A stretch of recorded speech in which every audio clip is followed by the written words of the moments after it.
ကျွန်တော်တရေဆိုတော့အကောင်လိုက်တော့အမြင်ဘူးပေါ့နော်ဒါပေမဲ့တရေ6ခံရတယ်ဖြောပြအာအရင်ဆုံးစိတ်ထဲမှာပြောချင်တဲ့ဟာလေးအရင်ဆုံးပြောပြအောင်နော်တရေကျွန်တော်ကအလုပ်ကိစ္စတစ်ခုနဲ့ကျွန်တော်ကဆက်သွားပြင်တယ်အဲ့ဒီ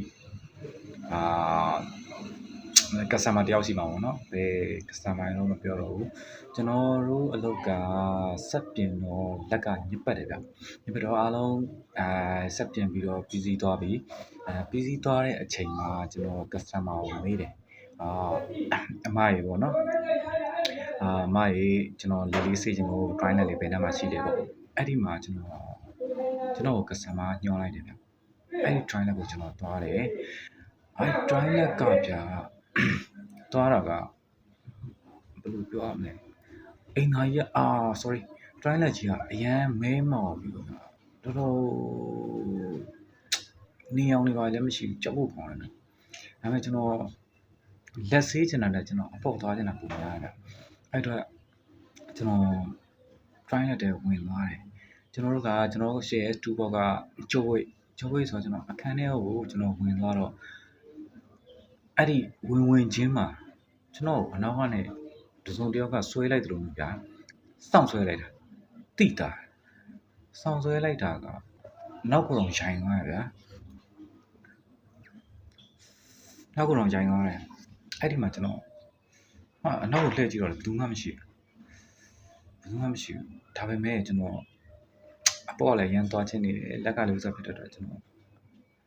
မေးတယ်ကျွန်တော်ဝင်သွားတယ်ပေါ့နော်အဲ့ဒီမှာထပ်ပြီးတော့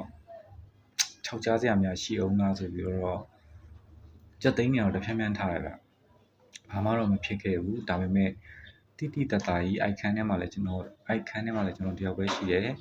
အိုက်ထဲဝင်သွားရင်ကျွန်တော်တယောက်တည်းအနောက်မှာလည်းဘယ်သူမှပါမလာဒါပေမဲ့တကားကလည်း try လက်တကားလည်းအကျေကြီးပဲဗျညှိစရာလည်းဘာမှမရှိဘူးချော်စရာလည်းဘာမှမရှိဘူးကျွန်တော်ကိုနောက်ကနေကျွန်တော်ကြိုးပွေးရဲ့အပေါ်ကခိုင်းတံကိုဆွဲပြီးတော့နောက်ကိုမဝင်စေချင်တဲ့ပုံစံမျိုးဗျအဲ့လိုမျိုးအလောက်ခံရတယ်ပေါ့နော်အဲ့ဒါကိုပဲစိတ်ထင်လာတာတကယ်ပဲတရေ6ခံရတာလားဆိုတော့ကျွန်တော်ပြောတတ်ပဲဒါပေမဲ့ကျွန်တော်စိတ်ထဲမှာတော့နေကင်းကြောင်တော့တရေ6ခံနေရတာကိုတရေ6ခံလိုက်ရတယ်လို့ကျွန်တော်ထင်တယ်ပေါ့နော်အဲ့ဒီဥစ္စာတစ်ခုနောက်တစ်ခုကကြတော့လောင်းလောင်းကိုကကျွန်တော်ဒီကုမ္ပဏီမှာကျွန်တော်တို့က Mate ဆက်ပြင်တာဗျာအဲ့ကုမ္ပဏီမှာစအောင်ဆိုဝင်ချင်းចောင်းသားဘွားပေါ့ចောင်းသားဘွားဆိုတော့ကျွန်တော်ရဲ့ senior ကကျွန်တော်ကိုကြောက်စရာစက်ရုံတခုမှာကျွန်တော်ကိုဆက်သွားပြင်ခိုင်းတယ်အမှန်ဆိုရင်ကျွန်တော်တို့ကျွမ်းကျင်မှုနဲ့ပတ်သက်လာရင်စက်ကိုဘာဖြစ်တယ်ဆိုတော့ရောက်တာနဲ့သိရဗျာဒါပေမဲ့ကျွန်တော်ကအဲ့ဒီတုန်းကမှစပြီးတော့လုပ်ငန်းခွင်စဝင်နေဘယ်နှစ်မှလည်းမကြာသေးတော့ကျွန်တော်အဲ့ဒါကိုတော်တော်နဲ့မရှင်းနိုင်ဘူးဗျမရှင်းနိုင်တော့ကျွန်တော်စက်ပြင်တာတရက်လုံးကြာရဗျကြောက်စရာနဲ့ကျွန်တော်ကမန္တလေးမှာအလုပ်လုပ်တာဆိုတော့ကြောက်စရာနဲ့ဆက်မကောင်းမင်းနဲ့ပြန်သွားရင်နောက်တစ်ခေါက်ပြန်လာမှာဖြစ်တယ်တော့ကျွန်တော်လည်းမပြန်ချင်ဘူးကျွန်တော်အဲ့ဆက်ကိုမကောင်းအောင်ပြင်မယ်ဆိုကျွန်တော်တောက်လျှောက်ပြင်တယ်လုံးဝကျောင်းသားဘွားဆိုတည်ရတိုင်းပဲအတွေ့အကြုံကမရှိတော့ဘလက်လိုင်းလေးပေါ်တာထွက်လာတဲ့ quality မှာဘလက်လိုင်းလေးပေါ်တာဗျာအဲ့ဒါကိုကျွန်တော်မရှင်းနိုင်ဘူးကျွန်တော်ပစ္စည်းတွေလဲပြီးတယ်ဒါပေမဲ့အဲ့ short error ကလုံးဝရှင်းလို့မရဘူးရှင်းလို့မရတဲ့အခါမှာကျွန်တော် customer ကိုပြောတယ်ကိုကျွန်တော်ညာအိတ်လို့ရလားညာအိတ်လို့ရတယ်ဆိုရင်ကျွန်တော်ဒီဆက်ကိုကောင်းအောင်ပြင်မယ်ကျွန်တော်မနေ့ကမှပဲကျွန်တော်မန္တလေးပြန်ဆင်းမယ်ဆိုပြီးတော့ပြန်တက်မယ်ဆိုပြီးတော့ကျွန်တော်ပြောတယ်ပေါ့နော်အဲ့တော့ရတယ်ညီလေးတဲ့ကိုမှ line ရှိတယ်တဲ့အဲ့ line မှာဘယ်သူမှလူတွေမနေဘူးတဲ့လူတွေမနေဘူးပေါ့နော်အဲ့မှာညီလေးနေချင်နေလို့ရတယ်ပေါ့โอเคအဲ့ဒါဆိုကျွန်တော်ကြိုက်တယ်ဆိုပြီးဆက်ကိုကျွန်တော်တစားစီဖြုတ်ချပလိုက်တယ်တစားစီဖြုတ်ချပြီးတော့ရေလေးနဲ့တရားဆေးပြီးတော့ short ဖြစ်တာအဲ့ဒါအကုန်လုံးလိုက်ရင်ဗျာအကုန်ကောင်းသွားတယ်ဒါပေမဲ့ကျွန်တော်ကအကြောင်းသားဘွားဆိုတော့ဘယ်ကနေစားပြင်လို့ပြန်မှမသိတာအဲ့တော့ကျွန်တော်စက်ကိုတစားစီဖြုတ်ချပြီးတော့တစားစီ servicing လုပ်လိုက်တယ်လုပ်ပြီးတဲ့အခါမှာကျွန်တော်ညသိပ်ထားလိုက်တယ်ဗျညသိပ်ထားလိုက်တာပြီးတော့ကျွန်တော်ဟိုလိုင်းကန်းကိုကျွန်တော်ပေးတယ်ပေးတဲ့အခါမှာ ကျွန်တော်အိုက်ခန်းထဲမှာနေတယ်ပေါ့နော်အိုက်ကိုရညဘက်ကျရင်နဲ့အကို8နာရီ9နာရီလောက်ထိတော့အပေါ်လာလို့ပြေးမယ်ပေါ့နော်ညီလေးတယောက်တည်းဥစ္စာအိပ်ရမှာပေါ့โอเคရတယ်ကိစ္စမရှိဘူးရတယ်ကိုကျွန်တော်အားဖြစ်ဘူးဆိုတော့ကျွန်တော်ညနေကြတော့ညနေ6နာရီလောက်မှာကျွန်တော်စက်ဒီပိုင်းဆေးပြီးတော့အားလုံးဒီတိုင်းရေ6ခံပြီးတော့တစားစီထားခဲ့လိုက်တယ်ပေါ့နော်ကျွန်တော်ကိုလိုင်းကိုင်းအတွက်ကိုကျွန်တော်လိုက်ပို့တယ်ဗျလိုင်းမပို့ခင်ကျွန်တော်ထမင်းကျွေးသေးတယ်ထမင်းကျွေးပြီးတော့ကျွန်တော်ကိုလိုင်းငန်းကိုလိုက်ပို့တယ်ကျွန်တော်9နာရီထိုးလောက်ထိတော့ဖြစ်သွားတယ်ဗျအဲ့ဒီမှာကျွန်တော်9နာရီလောက်ဖြစ်သွားတော့ကျွန်တော်နေရတယ်ပေါ့နော်သူအဖော်လာလုပ်ပေးမှဆိုပေမဲ့လည်းကျွန်တော်ဟိုလဲလာမလုပ်ပေးဘူးဗျအဲ့မှာကျွန်တော်တယောက်တည်းနေတယ်ပေါ့အဲ့ဒါ9နာရီ10နာရီလောက်ကျတော့ကျွန်တော်အိပ်မယ်ပေါ့နော်အိပ်မယ်ဆိုတော့ကျွန်တော်နေရာလေးမှာကျွန်တော်အိပ်ဖို့ပါဖို့လုပ်ထားရတယ်ဗျလုပ်ပြီးတော့ဘေးကမ်းမှာဥစ္စာဘေးကမ်းမှာလူရှိမရှိလဲကျွန်တော်မသိဘူးဗျမသိဘူးကျွန်တော်အဲ့ဒါနဲ့တော့ပကောက်နေတော့ည10နာရီလောက်ဖြစ်သွားတယ်ဗျဖြစ်သွားတော့ကျွန်တော်ဘဲမှလည်းရှောင်မသွားဘူးစိတ်ယုံဝင်ဆိုတော့ကြောက်ဖို့လည်းကောင်းတယ်ဗျအဲ့ဒါနဲ့ကျွန်တော်အခန်းထဲမှာနေပြီးခဲ့ပြီးတော့ဘေးကမ်းမှာလူကြီးလားဆိုတော့ကျွန်တော်ကနေရန်လေးကိုတောက်နဲ့ကျွန်တော်ခောက်ကြည့်တယ်ခောက်ကြည့်တဲ့အခါမှာဟိုဘက်ကလည်းတောက်ဆိုပြီးပြန်ခောက်တယ်ဒါဆိုလူရှိတယ်ပေါ့ငါလည်းဘာကြောက်စရာမရှိဘူးပေါ့โอเคအဲ့ဒါနဲ့ကျွန်တော်နေနေတာပေါ့နေတော့ဟိုဘက်ကနေတော့ဒုံးဆိုတဲ့အတန်ကြီးကြတော့ဟိုဘက်မှာလည်းကလေးတွေပါရှိနေတူရဲဆိုတော့ကျွန်တော်ဒီတိုင်းပဲနေတယ်ဗျအမှစပွဲကုံပေါ်ထိုင်လိုက်တဲ့အတန်လို့စပွဲကုံဆိုတော့ဟိုလိုစပွဲကုံပြောတာမဟုတ်ပလက်ကလထိုင်ဟိုပေါ်ထိုင်လိုက်တဲ့အတန်မျိုးကျွန်တော်ကြားတယ်ဒါဆိုရင်တော့လူရှိတယ်ပေါ့လူရှိတယ်ဆိုတော့9နာရီ10နာရီဝင်ကျင်လောက်ဖြစ်သွားတော့10နာရီခွဲလောက်ဖြစ်သွားပြီဆိုတော့ကျွန်တော်toilet တွေပဲသွားပြီးကျွန်တော်အိတ်တော့မယ်ပေါ့ဆိုပြီးကျွန်တော်အပြင်ကိုထွက်ပြီးတော့ toilet ကိုအဲ့ဥစား corridor အဲ့လိုမျိုးဈေးရန်လမ်းတိုင်းကျွန်တော်သွားတော့ကျွန်တော်ဘေးကမှာအခန်းကြီးကပေါင်ဝဲနေရတယ်ဘယ်သူမှလည်းမရှိဘူးအခန်းကြီးကပေါင်ဝဲနေတယ်ဘယ်သူမှမရှိဘူးတခါကြီးကတော့ခတ်တာပြီးတော့ကျွန်တော်လန့်သွားတယ်ဒါဆိုရင်ငါ့ကိုစောဒုံနဲ့ပြန်ခောက်တာဘယ်သူလဲကလတိုင်းမော်တိုင်းတာဘယ်သူလဲဆိုပြီးကျွန်တော်လန့်သွားတယ်လန့်သွားတော့ကျွန်တော် toilet ကိုအမြန်ပြေးပြီးတော့ကျွန်တော်ကိုယ်ကန်းထဲမှာကိုယ်ဥစ္စာပြေးပြီးတော့ကျွန်တော်ကြောက်တယ်ဗျကြောက်လဲဆိုတော့စိတ်ကခြောက်ချားသွားတာဗျာကျွန်တော်မှအဲ့လိုတရေကြောက်တဲ့စိတ်ဆိုတော့မရှိဘူးဒါပေမဲ့စိတ်ကခြောက်ချားသွားကျွန်တော်အိတ်တာတော်တော်နဲ့အိတ်နေတာဒါပေမဲ့ဘာမှမတွေးတော့ဘဲနဲ့ကိုယ့်အကိုခေါင်းမူးချုံပြီးတော့ပဲအိတ်လိုက်တယ်အိတ်လိုက်ပြီးတော့ကောင်းသွားတယ်မနေ့ကျတော့မှအဲ့ကိုကြီးညီလေးတဲ့မနေ့ကျကျွန်တော်လာခေါ်တယ်ဗျလာခေါ်တော့ကျွန်တော်မေးတယ်ပေါ့နော်ညီလေးတဲ့ညအိတ်ရတာအဆင်ပြေလားတဲ့ပြေးပါတယ်ကိုလို့ဘာဖြစ်လို့လဲလို့ကျွန်တော်ဒီတိုင်းပဲညအိတ်လိုက်အဆင်ပြေတယ်လို့ပြောတော့မဟုတ်ဘူးတဲ့အိုက်ကမ်းမှာညညီလေးကြောက်မှာဆိုလို့အကိုမပြောတာတဲ့အဲ့ဒီမှာအဲ့လို6လက်မှုရှိတယ်ပေါ့နော်6လက်မှုရှိတယ်အဲ့ဒီမှာ6လက်မှုတွေရှိလို့အဲ့လမ်းကန်းအစ်စ်ကြီးတောင်မှဝန်ထမ်းတွေမနေရဲဘူးပေါ့နော်မနေဘဲနဲ့ကိုအိမ်မှာပြန်နေတာမျိုးတခြားနေရာမှာအဲ့လိုတခြားနေရာနဲ့ပြန်နေတာမျိုးအဆောင်ငားနေတာမျိုးတော့လောက်တာတဲ့ညီလေးကြောက်မှာဆိုအကူကမပြောခဲ့တာတဲ့ဆိုတော့တောက်ကျင်တော့နည်းနည်းတော့မကောင်းဘူးဗျကျွန်တော်အဲ့လိုမျိုးဥစ္စာဖြစ်တယ်ဆိုရင်ဗျတော်သေးတာပေါ့ကျွန်တော်ဒါအရန်ကြောက်တက်ပြီးတော့လိုပြောင်းလဲစိတ်နဲ့လူနဲ့ကပ်တော့ကျွန်တော်ဘာဖြစ်သွားမလဲတော့မသိဘူး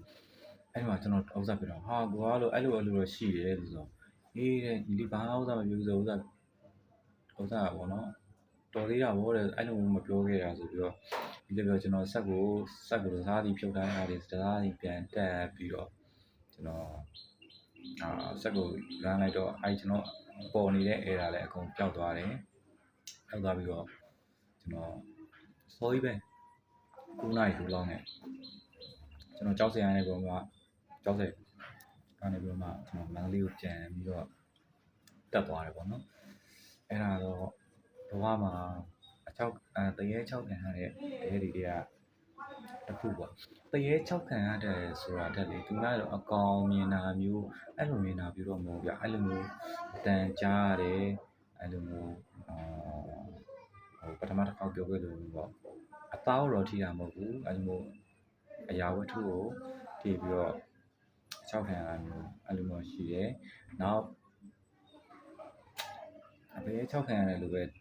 ထင်ရတဲ့ပုံစံမျိုးရှိတယ်ဗျအဲ့ဒါလည်းထား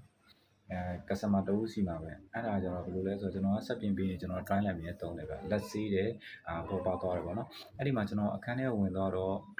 အဲ့ဒီမှာအခန်းထဲဝင်သွားတော့အဲ့တကားအိမ်သာကဗျtry လောက်ကဗျအဲ့ဒီတကားနည်းနည်းလေးခနေတာကျွန်တော်လည်းအိမ် try လက်တွေလည်းဝင်သွားအောင်တကားကသူ့ဟာသူ auto ပြန်ပိတ်တော့ဒါဆိုရင်လူရှိတယ်ဆိုပြီးတော့ stand မတက်ရက်ပြီးတော့သွားလို့ရတဲ့အပေါ်နေရာမှာကျွန်တော်သွားတယ်သွားပြီးတော့ဘေးနားမှာအခန်းထဲမှာ try လိုက်တယ်မှာလူရှိရဲဆိုပြီးတော့ကျွန်တော်ကဒီတိုင်းပဲလက်တွေပါစေးပြီးတော့ကျွန်တော်ပြန်ထွက်ခံပြီးမှအဲ့တကားကဒီလိုလေးပြန်ပြီးတော့ဟလာတော့ရေးဆွဲကြတယ်လည်းပါလိမ့်မကြောက်ဘူးဆိုတော့ကျွန်တော်တကားကိုပွင့်ကြည့်လိုက်တော့အထက်မှာဘယ်သူမှမရှိဘူးအဲ့ဒါကညဘက်တော့မပြောတတ်ဘူးဗျာညဘက်ကျတော့ကြောက်ကြသွားမလားမသိဘူးနေကင်းကြောင်တော်ကြီးမှာ10နာရီ17နာရီလောက်ကြီးလန့်နေရကြီးကအဲ့မှာကျွန်တော်လည်းတကြူးလည်းပြေးတာပဲနောက်ထောက်ချားစရာတခုကကြတော့ကျွန်တော်တို့ကဗျာကျွန်တော်ကမိသားစုနဲ့တခြားအိမ်တစ်ခုမှာပေါ့နော်နှစ်ထပ်အိမ်မှာကျွန်တော်ငှားနေတယ်ဗျငှားနေတော့ဘယ်လိုဖြစ်လဲဆိုတော့ကျွန်တော်ကအပေါ်ထဲမှာအိတ်တယ်ကျွန်တော်မိသားစုကအောက်မှာအိတ်တယ်ဗျအဲ့တော့โอเคဘယ်သူမှအိမ်မှာဘယ်သူမှမရှိတဲ့အချိန်မှာကိုကအောက်ထပ်ကိုဆင်းပြီးတော့အောက်ထပ်မှာကိုTV ကြည့်တယ်လုပ်ချင်တာတခုလုပ်တယ်ပြီးရင်ဖုန်းသုံးတယ်ပေါ့နော် game ဆော့တယ်အဲ့လိုလုပ်တဲ့ချိန်ကျရင်လေအပေါ်ဓာတ်ကနေပေါ့လမ်းလျှောက်တဲ့တိုင်ကြီးကြားတယ်တစ်ချက်ရှက်နေအဲ့လိုတိုင်ကြီးကြားတော့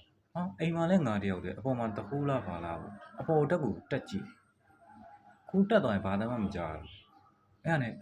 ပြန်ဆင်းပြီးတော့ထိုင်အဲ့လိုပဲဂိမ်းတွေပါဆော့နေတဲ့အချိန်ဖုန်းသုံးနေတဲ့အချိန်ကျရင်အဲ့လိုပဲခြေတန်းကြားတယ်အဲ့လိုကြားရင်ဝုန်းနဲ့အပေါ်ဓာတ်ကိုပြေးသွားတယ်အဲ့လိုမျိုးမတိတတိလောက်ရင်ကျွန်တော်အရန်တော်သားထားတယ်ပြေးပြီးတော့ကြည့်လိုက်ချင်တာ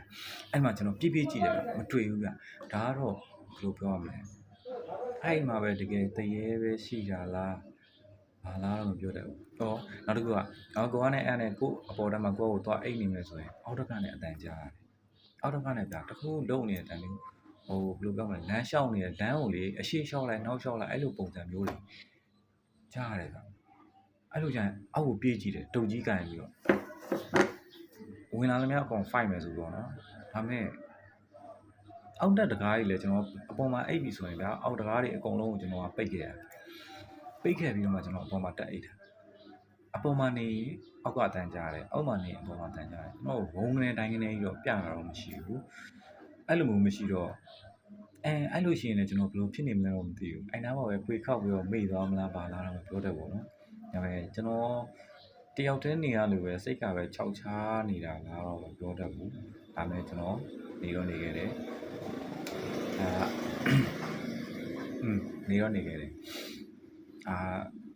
မနေလို့မမြင်ဘယ်သွားနေရမှာဟုတ်တယ်မလားအဲ့မှာဥစ္စာဖြစ်ခဲ့တယ်ပြီးကြရင်မိသားစုတော့ပြပြမိသားစုကတော့တစ်ခါသူတို့လည်းအဲ့လိုကြားတယ်ပေါ့နော်အောက်မှာဥစ္စာအလုံးလုံးနေရှင်အပေါ်မှာအဲ့လိုမျိုးအတန်တွေရောကြားတယ်ဒါပေမဲ့သူကသူနေကိုယ့်အကူနေစေပဲပေါ့နော်ရှိတယ်ဆိုရင်တော့မှအဲ့လိုဥစ္စာဖြစ်တယ်ဒါတော့ဘဝမှာတရေ6ခံရတယ်လို့ဘာလို့စိတ်ပဲကြောင်ချောက်ချားလို့ဖြစ်ဖူးတာလေးတွေပေါ့ကြောက်စရာကတော့တကယ်ကြီးကြောက်ဖို့ကောင်း